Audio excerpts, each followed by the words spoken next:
Live from New Delhi, you're watching DD India Live, India's voice to the world. I'm Anil Thomas. Coming up in the next 30 minutes. Prime Minister Modi speaks in Lok Sabha on last day of budget session. Hails breakthrough legislation as the 17th Lok Sabha sees 97% productivity. Nawaz Sharif reaches out to Pakistan's People Party leader Bilawal Bhutto for a coalition government formation in Pakistan. Independent candidates backed by Imran Khan emerge as the single largest group in the National Assembly. And India's squad for the last 3 tests versus England announced, with Akashdeep getting a maiden test call, Virat and Shreyas Iyer out, Ravindra Jadeja and KL Rahul in, but with a condition.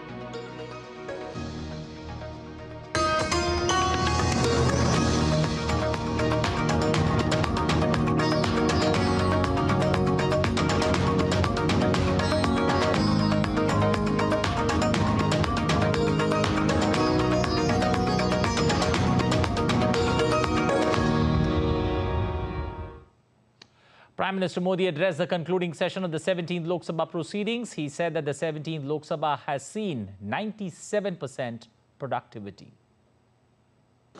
आदरणीय अध्यक्ष जी, आपकी कुशलता और माननीय सांसदों की जागरूकता, उन सबका संयुक्त प्रयास मैं कह सकता हूं कि जिसके कारण 17वीं लोकसभा की प्रोडक्टिविटी करीब 97% रही है।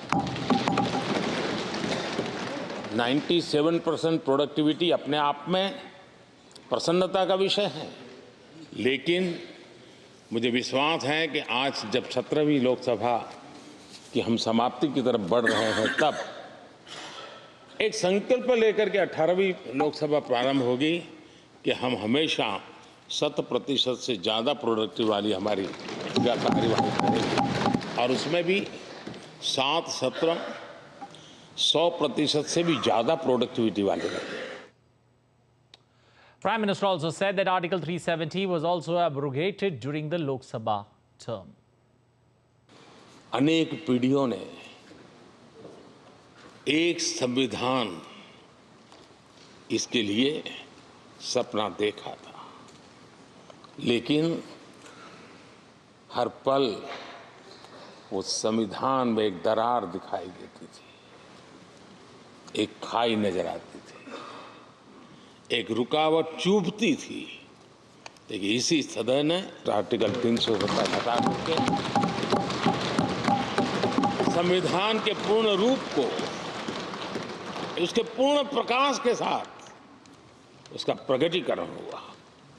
और मैं मानता हूं, जब संविधान के 75 वर्ष हुए हैं, जिन जिन महापुरुषों ने संविधान को बनाया है, उनकी आत्मा जहां भी होगी, जरूर हमें आशीर्वाद देते होंगे।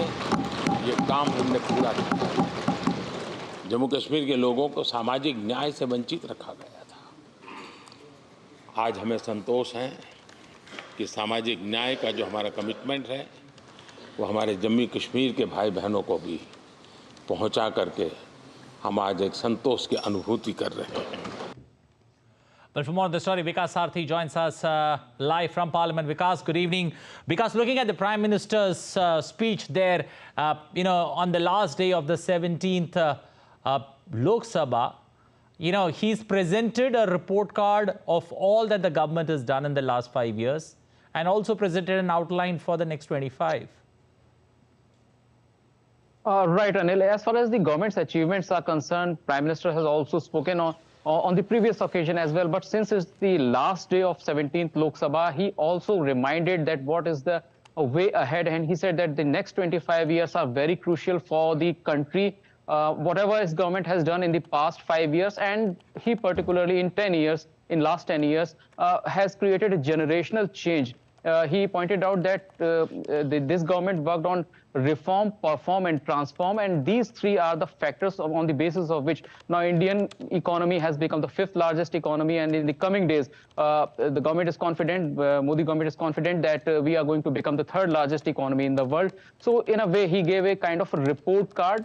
In fact, Prime Minister spoke for around 45 minutes and pointed out that several historical bills had been passed have been passed in the past 5 years, be it abrogation of Article 370 or the laws related to the doing away with the colonial criminal justice system. And he also pointed out that the several those legislations which were of colonial period and have become useless or redundant, all those laws have been removed from our law books. And these are the changes which are going to give India an impetus to become a third largest economy in the coming years and a developed nation by 2047. So in 45 minutes, he gave an outline of what has been done. And since this government is very confident for that there will be a comeback of Modi government in the third term as well. And for that reason, we also saw that during the budget discussion also, several cabinet ministers and Prime Minister himself also said that when the 18th Lok Sabha comes into the existence, all these policies will continue, and we will have a better India. We will have a country which will be a developed nation by 2047. Anil? Okay, because also looking at the new parliament building, that came under this the beginning of which took place in this 17th Lok Sabha, and some other salient highlights of this particular 17th Lok Sabha, that we have seen over the last 5 years.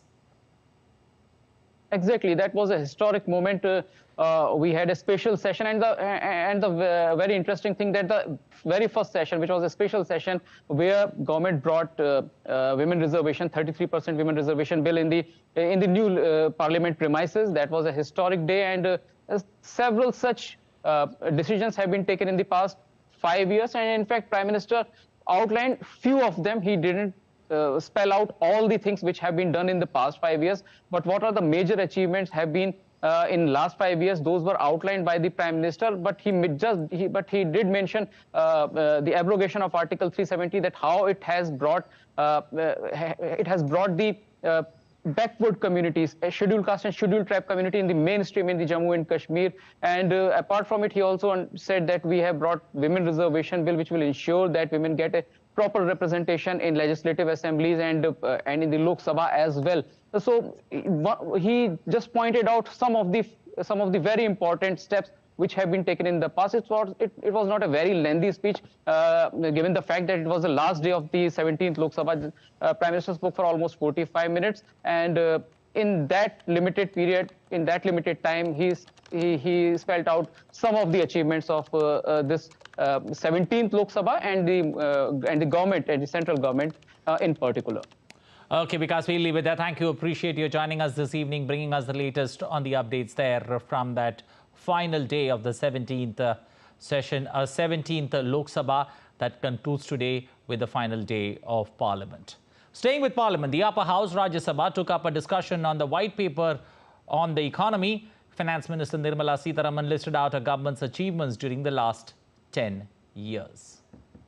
Today, when we are bringing the white paper, it is because, as I said, we have brought the economy to a certain level, and that level gives us the confidence that we are able to now say within the next few years, and that is why Honorable Prime Minister keeps saying, in my third term, surely the economy will reach third rank.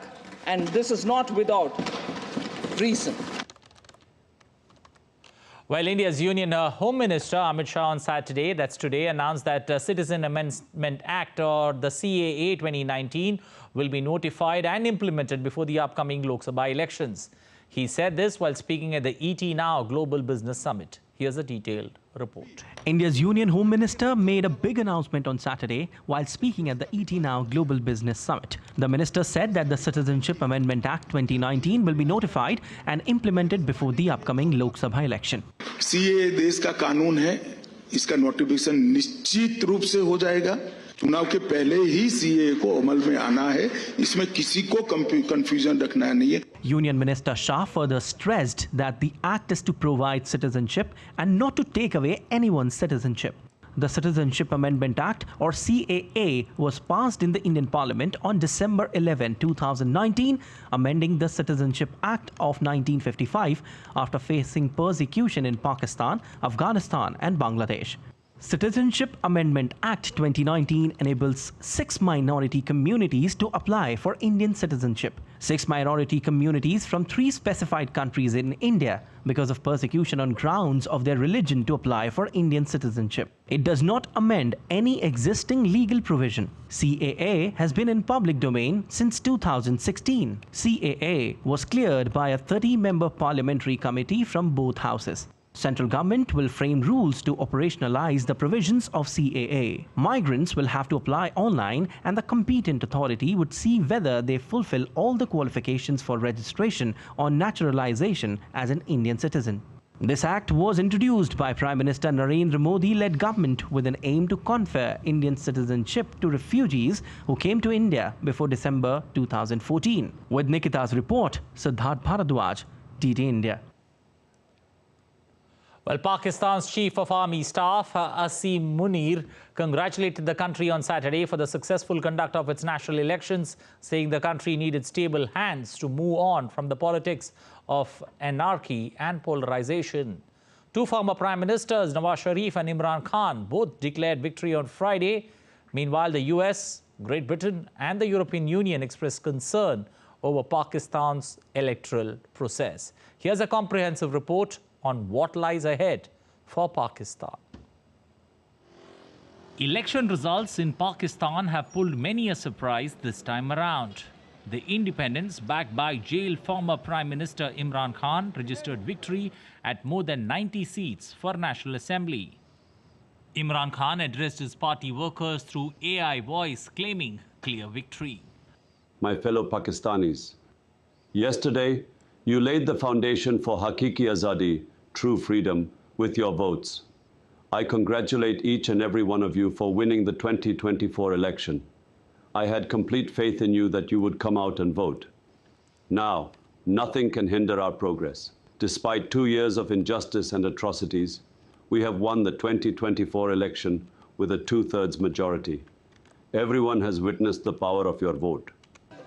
However, Nawaz Sharif-led Pakistan Muslim League, Nawaz emerged as the single largest political party, securing more than 70 seats.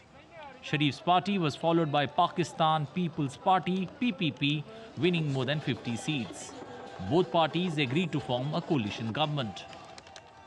Muslim League Noon is the largest single party in the country today after the elections. और मैं समझता हूँ कि हमारा फर्ज है कि इस मुल्क को भंवर से निकाला जाए। हम दिल की गहराइयों से एहतराम करते हैं, चाहे वो पार्टी है, चाहे वो फर्द वाहिद है।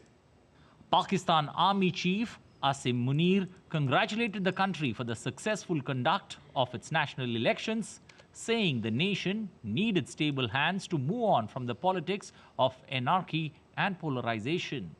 The delay in announcement of election results have also led to some concerns.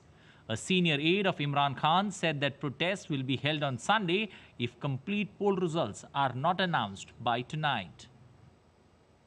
Meanwhile, the United States, Great Britain and the European Union on Friday separately expressed concerns about Pakistan's electoral process and urged a probe into reported irregularities.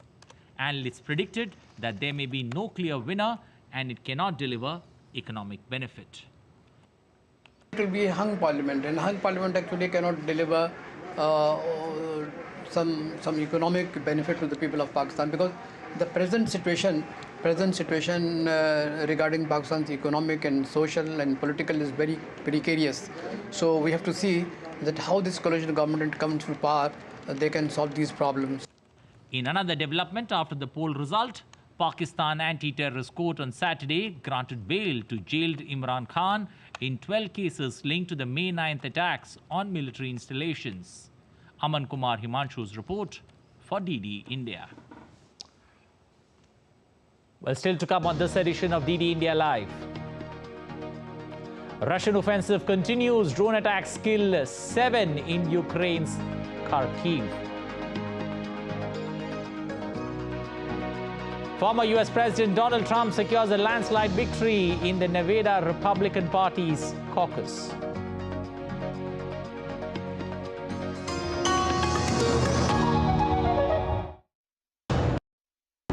Is telepathy real or fiction? Could it soon be a reality? Imagine controlling your world with your mind.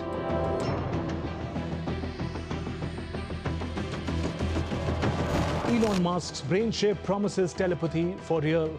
But is it safe? Is it ethical? I connect the dots to get the full picture.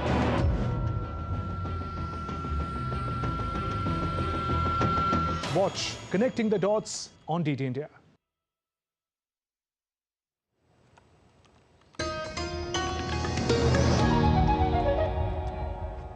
You're watching DD India Live. I'm Anil Thomas. Moving forward, Israeli military is coming up with a plan that would not only defeat Hamas, but also help in evacuating civilians in Gaza.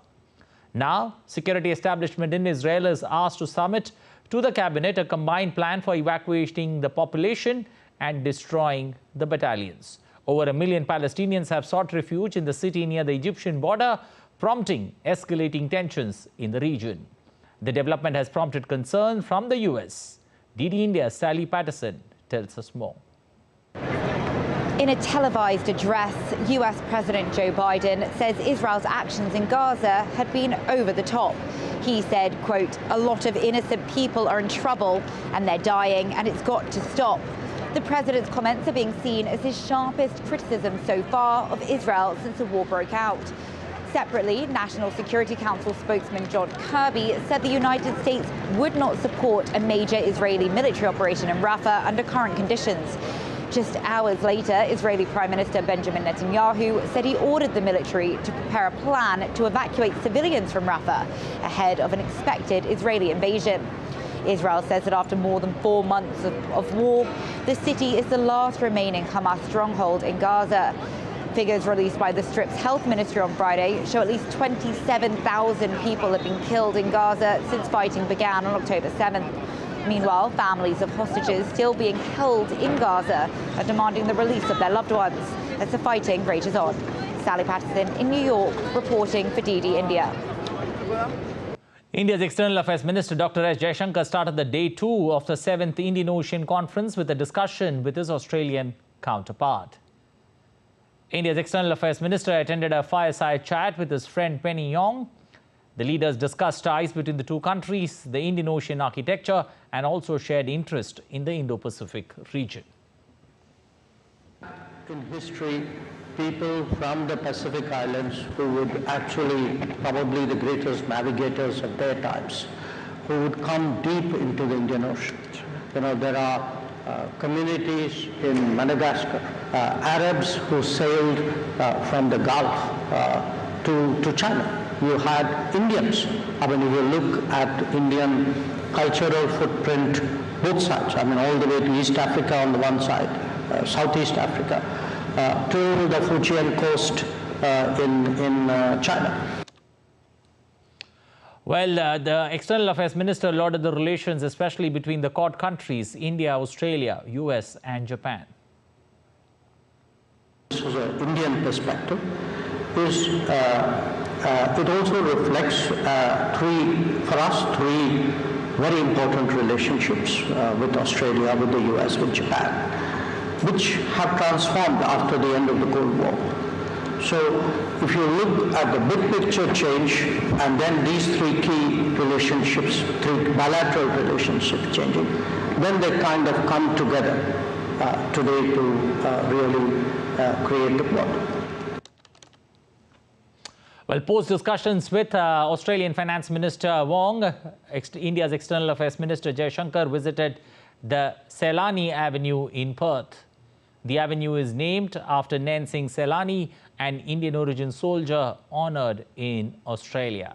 The minister also met some of India's veterans and community leaders. 7 people were killed in Russia's drone attack on Ukraine's Kharkiv region on Saturday, which included 3 children, triggering blazes and damaging infrastructure along with residential property. The Ukrainian Air Forces have claimed that the air defense and mobile groups of drone hunters shot down 23 of the 31 Russian-launched drones, which were targeting the Kharkiv region and also Odessa region in the south. while Russia said it repelled Ukrainian drone attacks on Russian civilian transport ships on Friday evening, and also claimed that no Russian civilian or military vessels were damaged.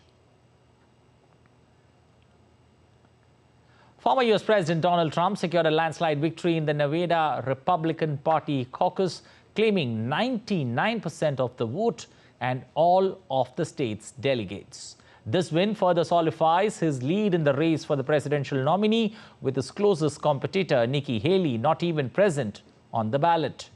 This significant triumph reflects Trump's dominance within the party.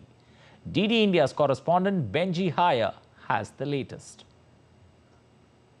Look, whilst Nevada will be hotly contested in the November presidential election, this result was a foregone conclusion. The only other person facing off against Donald Trump was Pastor Ryan Binkley, Trump's closest serious challenger. Former United Nations ambassador and former South Carolina Governor Nikki Haley had opted not to take part in the Nevada caucus, claiming it had been rigged for Trump. She appeared in the primary vote earlier this week instead, amid a dispute between the political parties in the state. But she lost in that primary anyway, embarrassingly beaten by the none of these candidates option. Pledging to prevent what she calls a coronation, Haley's vowed to continue competing, despite coming second to Trump in votes in Iowa and New Hampshire, outcomes which set him on course to becoming the Republican Party's presumptive nominee for the presidency. Her last shot at turning things around comes next month in South Carolina, in her home state's primary, where again Trump leads in the polls. The embattled former president still remains the favourite to take on Democrat incumbent Joe Biden for the White House, even as Mr. Trump faces multiple criminal trials for his alleged mishandling of classified documents and attempts to overturn the 2020 election. He's pleaded not guilty to all charges, framing his prosecutions as political persecution by his opponents. Benji Haya in Washington, reporting for DD India. In India's interim budget 2024 presented on Feb 1st, a provision has been made to link Asha workers with the Aayushman Bharat scheme. Apurva Chandra, Secretary in the Ministry of Health and Family Welfare, said that the benefits of Aayushman Bharat scheme will be given to Asha workers along with their families. Under the guidance of the Honorable Prime Minister, the Finance Minister announced during the interim budget a very important decision to include all the Asha workers, the Anganwadi workers and helpers in the Aayushman Bharat scheme, which will give them the benefit of free health cover in hospitals up to 5 lakh rupees for themselves and their families. This is a very important decision because, as we all know, these were the frontline workers during COVID. We have already received Aadhaar-seeded data of 23 lakh Anganwadi workers and helpers and about 3.5 lakh Asha workers from the states, and we hope that we will get this data soon enough, within a week or so, and by the end of the month we will be able to prepare all the cards for these workers and subsequently for the families also. Well, time now to get you updates from the world of sports. Indian batsman Virat Kohli has been ruled out of the remaining 3 tests of their 5-match home series with England due to personal reasons. Meanwhile, pacer Akashdeep has earned his maiden test call-up for Team India as the BCCI announced India's squad for the remaining 3 test matches against England. Virat did not play the first 2 test matches. Along with Virat, middle-order batsman Shreyas Iyer has also been dropped due to a groin injury. All-rounders Ravindra Jadeja and wicketkeeper batter KL Rahul, who had missed the 2nd test due to injuries, have been included in the squad but will play subject to fitness clearance. The 3rd test match will be held in Rajkot from Feb 15th, which matches to follow in Ranchi and Dharamshala. England won the opening test before the host levelled the series in Visakhapatnam to draw 1-1. Well, that's all in this edition of DD India Live, but let us know your thoughts on the news of the day. You can connect with us on Facebook, X and Instagram. We're going to be back with more news as it breaks here on DD India. I'm Anil Thomas. From all of us here in Delhi, thanks for watching DD India Live.